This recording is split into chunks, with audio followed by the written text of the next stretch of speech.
Assalamualaikum warahmatullahi wabarakatuh. Jumpa lagi teman-teman bersama channel Lamat Hasibuan yang membahas sedikit tentunya ikan nila, ikan lele, dan ikan gurame. Nah, kali ini kita berjumpa lagi untuk membuat tutorial ikan nila di kolam air tenang. Nah, mari kita saksikan video selanjutnya.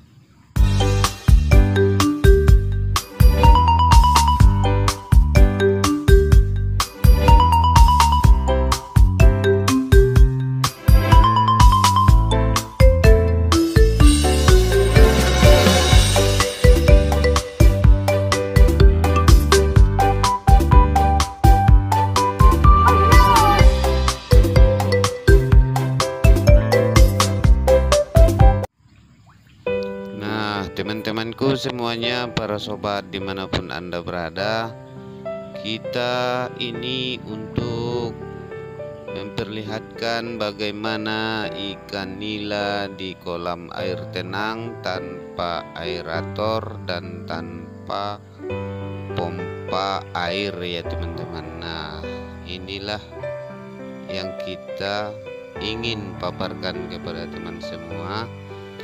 Bila mana teman-teman ingin membudidaya ikan nila tetapi tidak mempunyai pompa air ataupun aerator, apakah bisa teman-teman? Nah, di sini jawabannya bisa teman-temanku semuanya, asalkan kita harus memperhatikan yang pertama itu kondisi air di dalam kolam terpal. Nah, yang kedua itu kita harus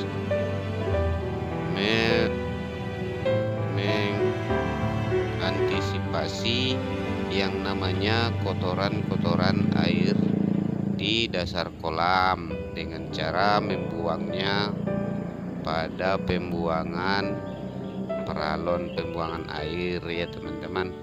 Nah, yang ketiga itu teman-teman, kita harus memperhatikan yang namanya kepadatan untuk menaruh bibit atau menaruh ikan nila di kolam terpal.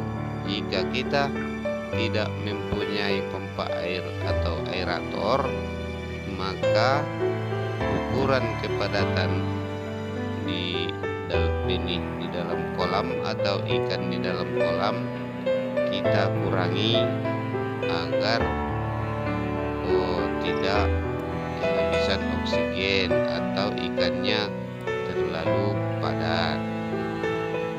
Nah, yang keempat itu teman-teman,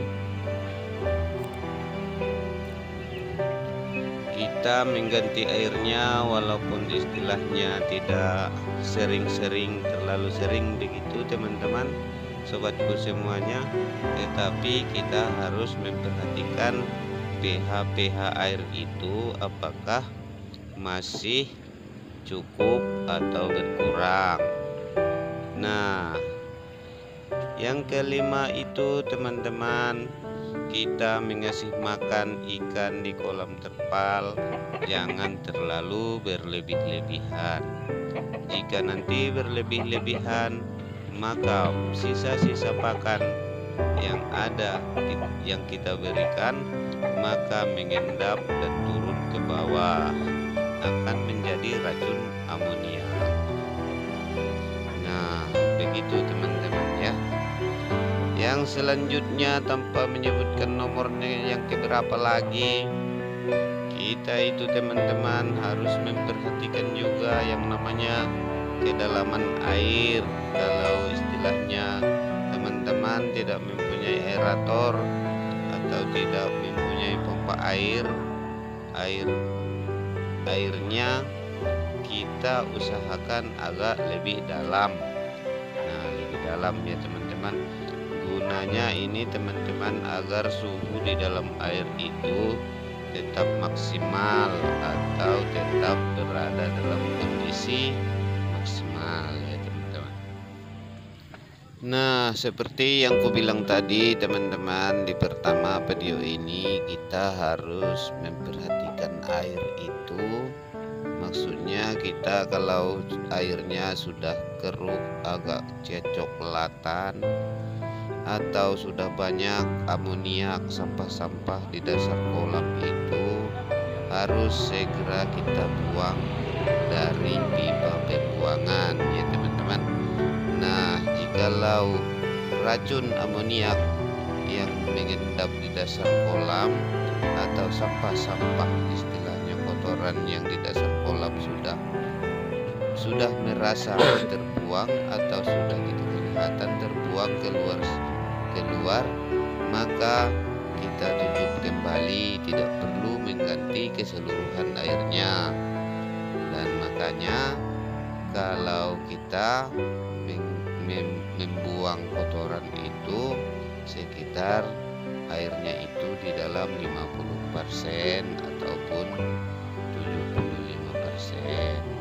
Nah, itulah teman-teman tip budidaya ikan nila ini di kolam terpal, di kolam air tenang, tanpa pompa air dan tanpa aerator ya teman-teman. Nah, seperti yang pertama kita sebutkan di awal video tadi, kita itu jangan mengasih makan terlalu berlebih-lebihan. Jika pakan yang tidak dimakan lagi oleh ikan, maka tenggelam ke dasar kolam dan akan menjadi racun amoniak di dasar kolam, dan ikan nanti bisa mangap-mangap ke atas teman-teman. Dan kalau istilahnya berlama-lama bisa juga mengakibatkan kematian pada ikan teman-teman. Nah, jadi harus kita perhatikan juga masalah pakan, dan kita tahu istilahnya ikan di kolam sudah kenyang apa belum. Kalau sudah kenyang dan sudah agak melambat responnya, sebaiknya mengasih makan pelet atau makanan kita hentikan dulu ya teman-teman.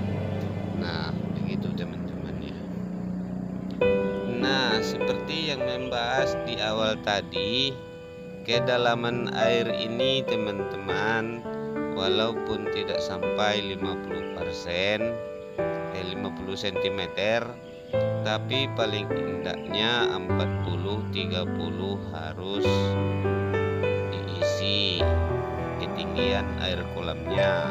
Ini gunanya untuk mengatur suhu di dalam air tidak terlalu panas. Dan kalau kita mengisi air kolam sekitar 50 cm, maka suhu air di dalam akan terbilangkan atau bisa normal. Nah, begitulah teman-teman, agar ikannya sehat, senang bermain, dan suhu air di dalam bisa termaksimalkan. Nah, kurasa teman-teman cukup sampai segitu dulu pembahasan kita dalam video ini. Nah, jikalau bermanfaat, jangan lupa di subscribe, di like, dan di komen, dan bagikan ke seluruh media sosial yang telah kamu punya ya teman-teman, agar kedepannya nanti kita akan memberikan tutorial atau cara-cara ikan nila, ikan lele, dan ikan gurame dapat lebih bermanfaat lagi untuk kita bersama.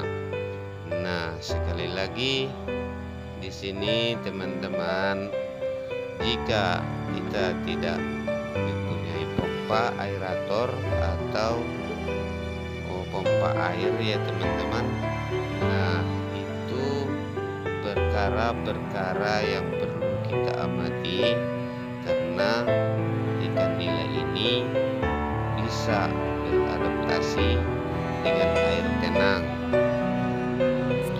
Nah, cukup sampai di sini, saya sudahi dulu dengan akhir kata.